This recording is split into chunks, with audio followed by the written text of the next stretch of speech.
Hello बच्चों। तो चलिए इस प्रश्न को पढ़ते हैं। समाकलन 0 से 1 plus x plus 2x² dx।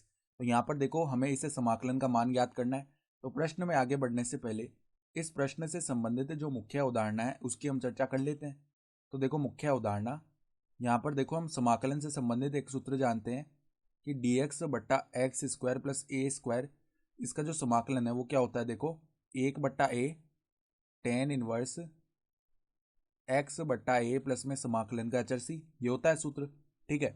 तो अब देखो यहाँ पर हम क्या करते हैं, जो समाकलन दिया हुआ उसको एक बार हम आई बोल देते हैं। तो आई बराबर में समाकलन 0 से 1 और 1 बट्टा में क्या है, 1 बट्टा में देखो तीनों पद योग में ही तो है, तो 2x² को पहले लिख लिया, प्लस में x प्लस में 1 और यहाँ पे है dx।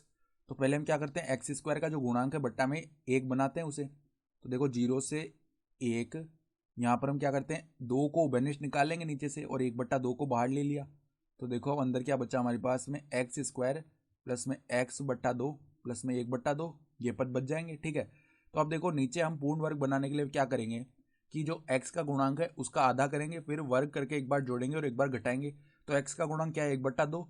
अब इसका आधा किया तो 1/4 आ गया। अब उसका वर्ग यानी 1/16 एक बार जोड़ा और एक बार घटा दिया। ठीक है। ऐसा करने से क्या होगा, देखो जो पहला पद है x² फिर x/2 और 1/16, ये मिलके क्या बन जाएंगे, x प्लस में 1/4, इसका वर्ग बन गया। ठीक है। तो देखो 1/2 और यहाँ पर dx बट्टा में नीचे क्या बन गया, x प्लस में 1/4, इसका वर्ग बन चुका है। ठीक है। और बचे हुए पद क्या है, 1/2 माइनस 16। ठीक है। तो यहाँ पर देखो 16 आ गया लेस है, तो 8 माइनस में यहाँ पर कितना आ जाएगा, 1, तो 7/16 ये आ जाएगा। ठीक है। तो यहाँ पर 8 माइनस 1 ये 7 बन चुका है। ठीक है। तो अब देखो इस पद को हम और कैसे लिख सकते हैं, 1/2 तो बाहर है, समाकलन dx बट्टा में x प्लस 1/4 इसका तो स्क्वायर और प्लस में यहाँ पर 7 को हम वर्गमूल 7/16 को हम 4, इसका स्क्वायर लिख सकते हैं इस प्रकार। तो ऐसा करने से क्या होगा, जो हमने मुख्य उदाहरण में सूत्र लिखा है वो यहाँ पे लग जाएगा। ठीक है।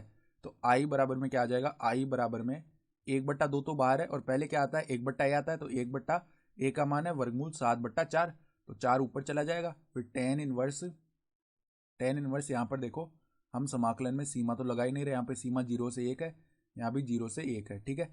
तो यहाँ पे हम समाकलन करेंगे तो टेन इनवर्स x/a आता है। तो x का मान कितना है, x प्लस 1/4 है हमारे पास और a का मान है वर्गमूल 7/4। तो जब x/a लिखेंगे तो बट्टा का 4 तो आपस में विभाजित हो जाएगा, तो 4x प्लस 1 बट्टा वर्गमूल 7 ये बन जाएगा। तो देखो 4x प्लस 1 बट्टा में वर्गमूल 7 ये बन गया।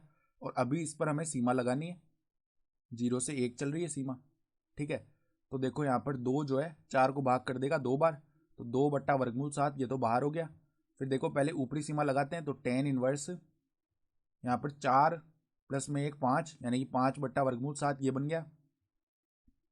माइनस में देखो 0 रख देंगे x की जगह, तो टेन इनवर्स 1/वर्गमूल 7 ये पद बन गया।